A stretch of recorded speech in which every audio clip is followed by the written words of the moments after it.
Hey guys, Frightener22 here, and welcome to my March 16th DVD update. It's been a little over a month since the last DVD update, and I know I haven't done a video in quite some time, but I'm really looking forward to changing that. I've just been kind of overwhelmed with, watching movies, working. I just attended the Monster Mania convention in Cherry Hill, which was a ton of fun. I hung out with a fellow subscriber there that I helped do a project with.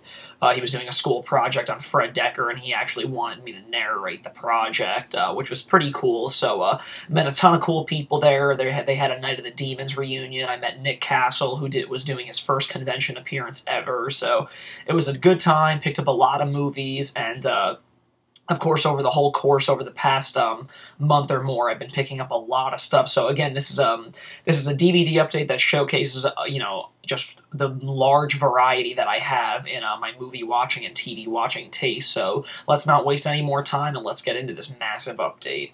The first three that I got are actually Code Red related titles. So the first one is actually the 47th spy-numbered release, and it's a Stephanie Rothman film called Group Marriage. This movie is it's okay. It's not terrible. It's decent. The director Stephanie Rothman, her films have been getting a bunch of legitimate DVD releases, mostly courtesy through Code Red.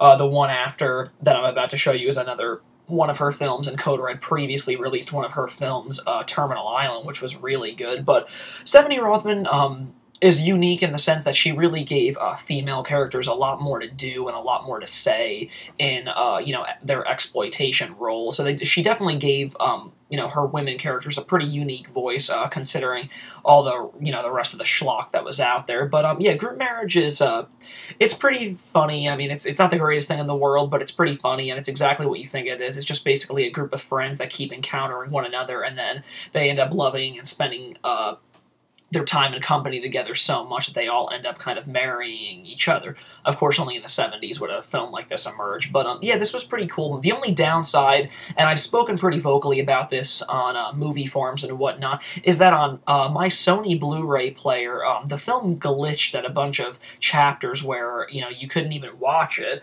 And I wasn't, alone in it. My friend's Sony PS3 was having glitches in the same spots, and other people on the forums have spoken that, their Sherwood DVD player or Blu-ray player was having the same problem. So at first people just thought that it was Sony-related products, but it turned out that it's not. So I wouldn't say don't pick this up, especially if you're a Code Red enthusiast. I mean, I pick up everything that they put out because I love the stuff that they put out, but I just want you guys to be aware that this has happened and, it's specifically happened to me. But yeah, happy to have that one, just for Code Red's involvement. The next one is their 48th spy-numbered release, and again, this is another film by Stephanie Rothman, and it's called The Working Girls. This film is, basically best remembered as showcasing a really early role for Elvira, and she's showing the goods in this one, if you catch my drift. And from the cover of this box art, I think you can catch my drift. But yeah, this was kind of on the same stature as Group Marriage. It's not the greatest thing in the world, but I was happy that I watched it. But I can't really say how quick I am gonna be to return to it. It was what it was, and I enjoyed it for the most part. But it wasn't anything that incredibly threw my hair back. But yeah. Still, either way, another Code Red title that I'm happy to have. And the next one I have is the 49th spy-numbered release, and this is actually the first time that Code Red has officially delved into a double feature. And I have not watched these films, but one of them in particular is a completely lost film. This is like the first time it's ever seen any kind of release, so even on the back, they kind of, Code Red apologizes for the poor materials that were used to put these out there, but, it's all they really had, so that was the only way to ever see these films. So, like I said, I haven't watched them, but I'm still happy to have them, because it's always cool to find, hidden, treasures in, exploitation. So, it's a double feature of How to Score with White Girls and White Rat. How to Score with Girls is actually a film that was released under another title called Cry Your Purple Heart Out. And from what I understand, when you watch the film, I think that's the title that is showcased in the opening titles.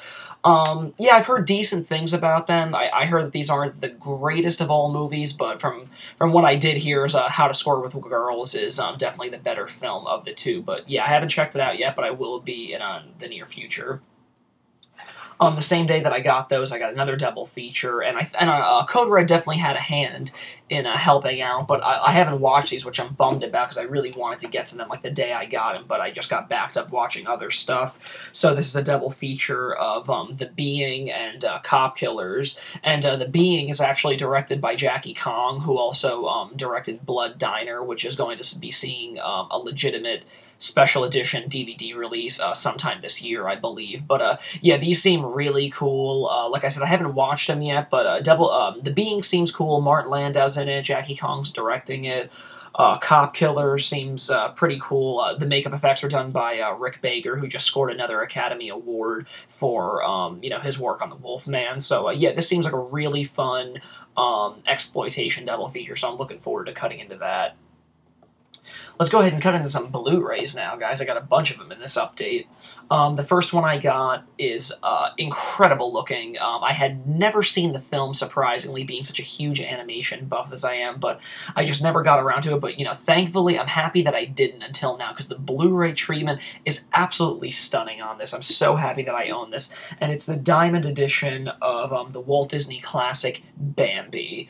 This is the Blu-ray DVD combo, and it's just incredible. I mean, the Blu-ray treatment just is balls to the wall amazing. I mean, colors look great. The film has never looked better. And if you were like me and had never seen the film before, don't hesitate any longer. Make the Blu-ray your first viewing experience, because it looks terrific. There's just like a buttload of special features on this, and I simply just have not had the time to cut into it, but I can't wait, because there's just like some of the coolest looking special features on this. There's never before seen deleted scenes, and there's like early, I think there's like early session meetings with Walt Disney and his creators about like what he wanted and expected from Bambi. I believe it's audio recordings, but I could be wrong. But yeah, it's kind of overwhelming how many cool things are on this. But yeah, this is definitely a must-have for any Disney enthusiast.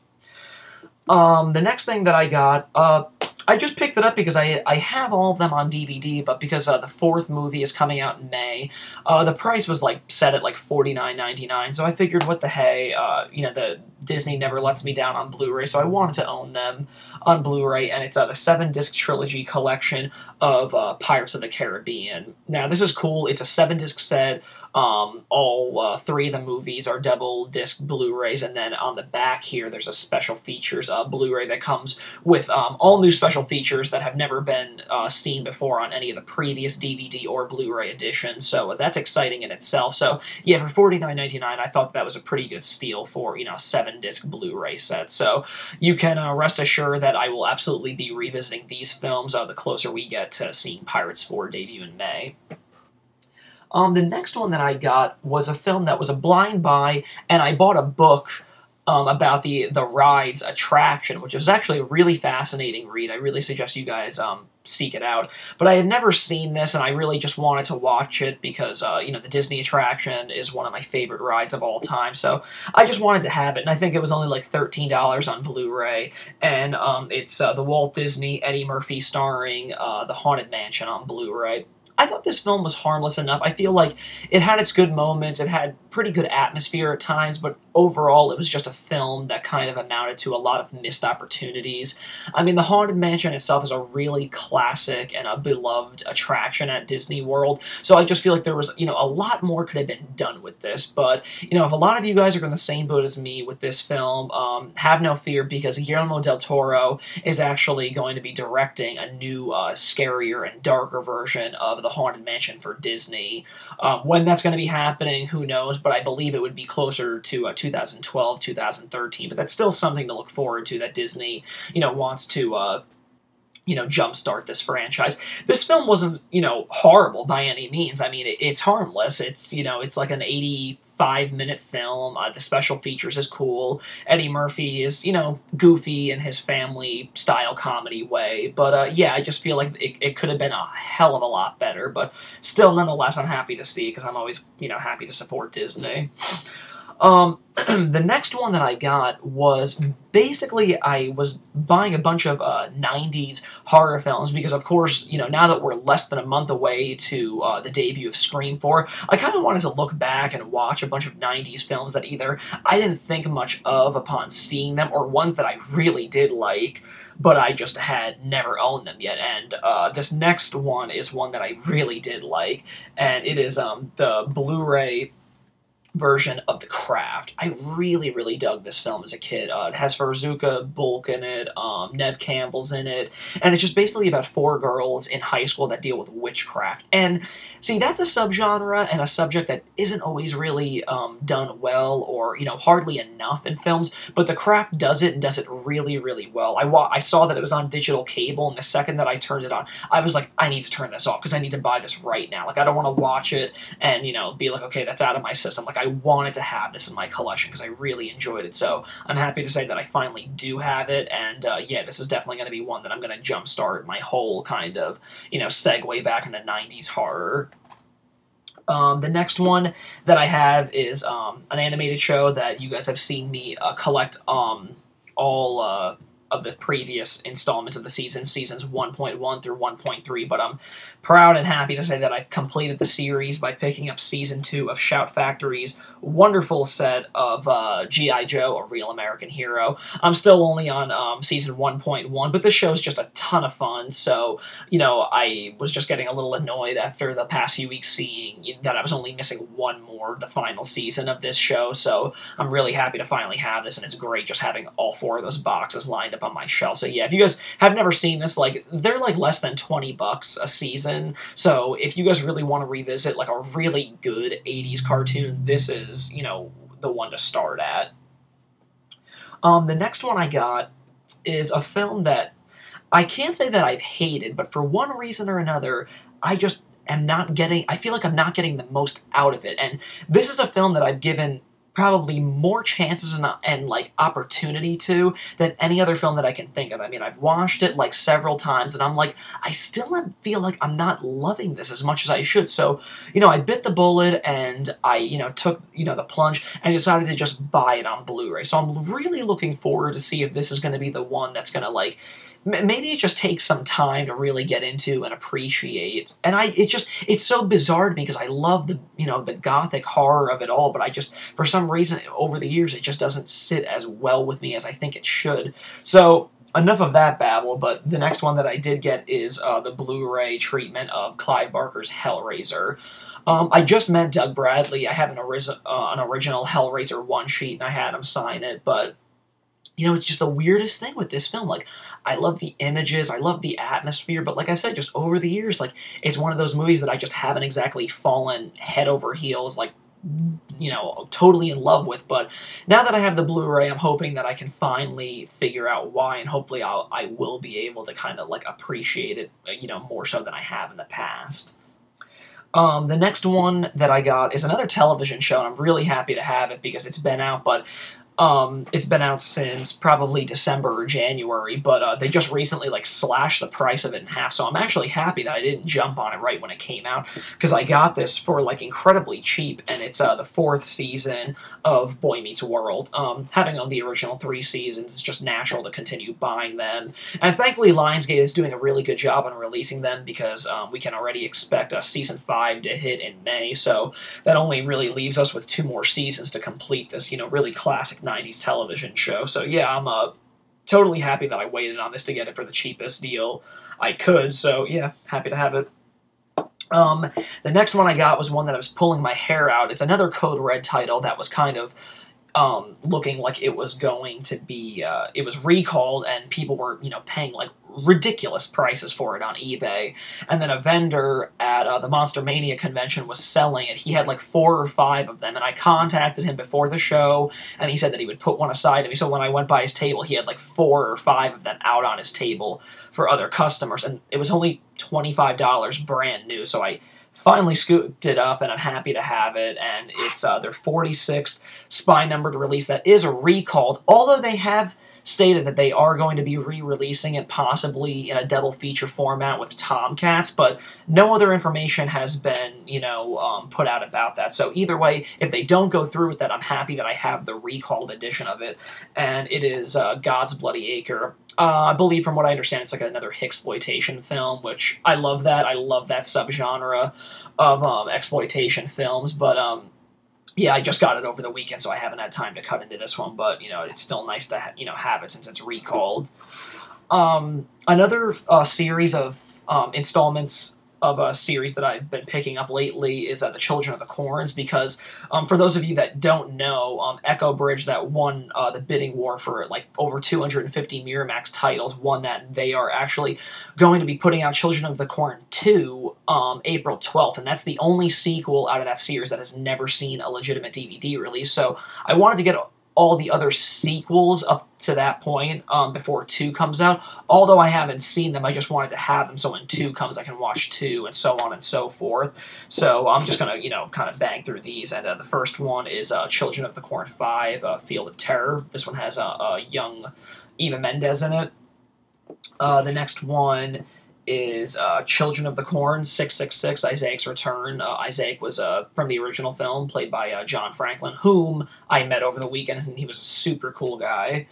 And the final one of the series is Children of the Corn Revelation, although I believe they are in post-production of another direct-to-video sequel called Children of the Corn The Dweller, but there's no information about a release date for that yet, so up to this point in time, this is the final one. I believe this is the 7th one.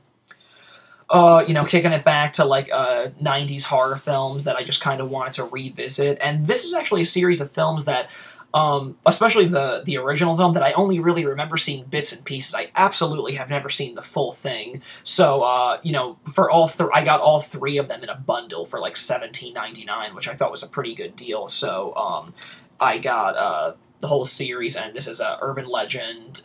This was obviously in the wake of films like Scream and I Know What You Did Last Summer. This has got, like, Joshua Jackson, Danielle Harris, Robert Englund has a small role in it. But, yeah, like I said, I've only remember seeing bits and pieces of it, mostly on TV, so it's obviously edited to hell. But, yeah, I'm going to be excited to cut into this one. And then, of course, it's a whole trilogy, so I picked up the sequel, which is Urban Legend's Final Cut, which has Eva Mendes again, and Anthony Mackie, who is going to be seen in Scream 4 next, coincidentally. So, and then, of course, the final one that was direct-to-video, it's from 2005, and this is Urban Legend's Bloody Mary. Sorry about the glare, guys. And this is actually directed by Mary Lambert, who directed Pet Sematary 1 and 2. And it's actually written by Michael Dougherty, who gave us the really wonderful Trick or Treat film a few years ago, and he wrote this with his writing partner, Dan Harris. And I believe the 2 of them together have been responsible for a bunch of screenplays over the years, including, like, X-Men 2 and Superman Returns. So, yeah, there's a bunch of cool people in this. Kate Mara is in this, who's actually gone on to a pretty big career. She's been in that Mark Wahlberg film, Shooter, and I think she was in 127 Hours recently, so she's gone on to a pretty big career. But yeah, I mean, this being the 3rd one in the series, it seems like this one has a lot more, more to offer than your typical direct-to-video sequels, for me at least. Moving on, since I just came from, the Monster Mania convention in Cherry Hill, my buddies Sean and George from VHSPS.com were there, so I scooped up a whole slew of titles from them, all DVD-Rs of their VHS collection. Some are completely out of print, and, most are, have never seen a DVD release and probably never will for whatever reason. The first one I got is actually just a double dip. It's just Surf 2, which I got from him a while ago, but there was like a problem with my disc. It skipped, so he just gave it to me. He just switched it out for one that worked fine. So there probably was no point in me showing this one, but it is technically a new DVD that I bought in the last month. So the next one I got is a really classic women in prison film called Chained Heat with Linda Blair and Sybil Danning and John Vernon and Henry Silva. It's got a great cast, and it's awesome. It's a really, really good film. I just watched it a few days ago. I enjoyed it a lot, and like I said, this is this is a DVD-R of Sean's personal VHS collection, and this is from the Vestron video. So from what I understand, the Vestron video is the most uncut form of the film. So if you really want to see it, I would highly recommend jumping over to VHSPS.com once this title gets sold on their website. But yeah, this is a really good, one of the most renowned women in prison films. The next one I got is a Penelope Spheres film, who's responsible for Suburbia, which I've reviewed, The Decline of Western Civilization, and Wayne's World.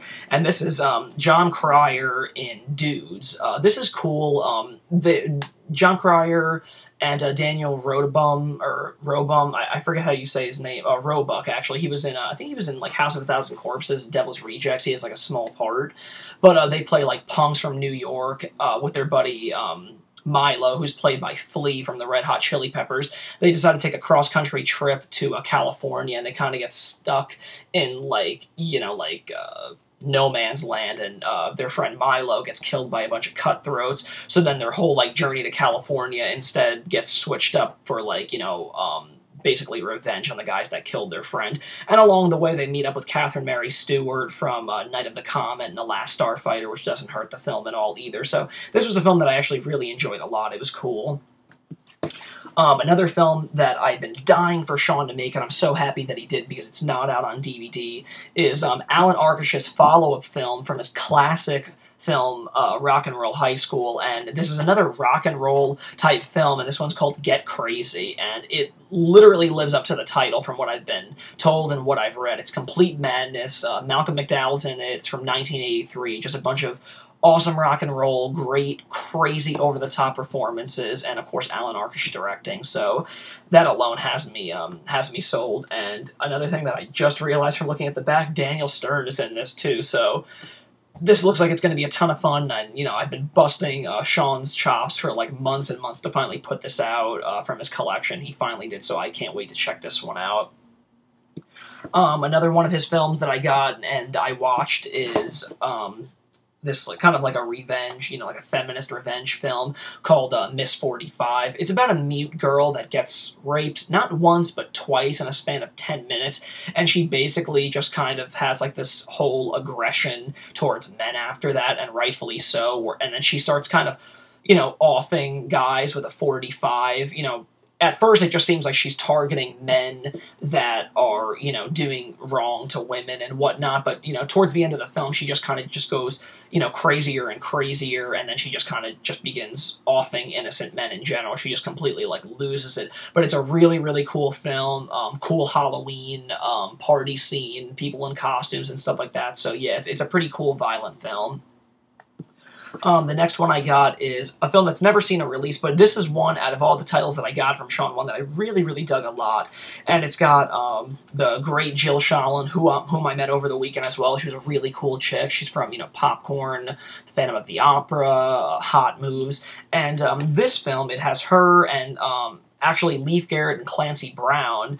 And yeah, it's called Thunder Alley. It's basically about a group of kids that start a rock band and they start to make it, and of course along the way they fall into the the traps of rock and roll, such as sex, drugs, and they just fall into a lot of problems along the way. But it was a really cool and well done film, and the original music in this is actually particularly really good. So this is actually one out of them all. I would probably recommend checking this one out out of the whole lot.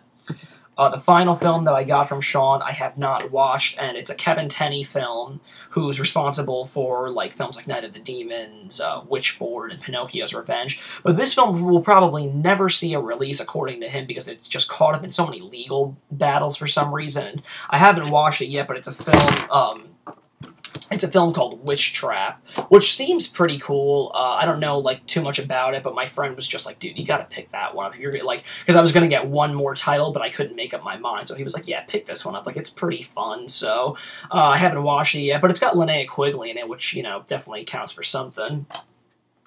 The next one I got was one that I'm so happy about, and it took me forever to finally pick it up, but it's like one of the last great Blu Ray box set of this past year that I've been dying to get, so I finally, you know, bit the bullet and got it, and it's the Blu Ray set of the Alien Anthology. I just got it in the mail yesterday, so naturally I haven't cut into it just yet, but I wouldn't be surprised if I watched the first one tonight, because I've just heard it's amazing. Like, the supplements on it are just fucking overwhelming. The treatment on, you know, the audio and video side of each of the films is just, like, mind-blowing. Like, it's hands down one of the best Blu-ray releases of the year, and would probably be a contender against, like, any other Blu-ray release that you would put it up against. But, you know, it's got, you know, big, like, really hard box packaging, very sturdy, you know, it's just a really well-constructed box, and, of course, the treatment on it seems wonderful, but, yeah, I cannot wait to check this one out. It's crucial to anybody's Blu-ray collection. And the last bunch of films are ones that I just got yesterday, so I haven't watched them all, but I did actually manage to watch 2, which is pretty good, considering I just got all these last night in the mail. The first one I got is an Academy Award-winning film. Christian Bale won for Best Supporting Actor, and his mother in the film won the Best Supporting Actress. So yeah, it's the Blu-ray DVD combo of The Fighter. I saw this in theaters. I really enjoyed it, and my parents wanted to see it, so they were like, yeah, just, you know, like, buy it this week and we'll give you the money for it. So I can't argue with that. I just threw it in the cart, so, you know, I got to add it to my collection because they missed it in theaters and they wanted to see it, so cool. I made out like a bandit, because normally I probably wouldn't have ran and got this first day release, but, you know, I'm happy that I do. I would have gotten it eventually, but, yeah, I mean, if I didn't have to pay for it, that's always a bonus.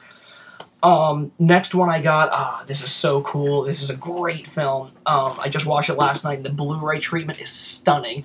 It's the 1983 Brian Trenchard's film, courtesy of Severin Films, and it's called BMX Bandits. It's like Nicole Kidman's first movie. It's about kids in Australia riding BMX bikes, and they kind of get into hijinks with a bunch of, like, you know, thieves that are trying to, like, rob, like, a bank in Australia. It's incredible, and the quote on the front is "to die for."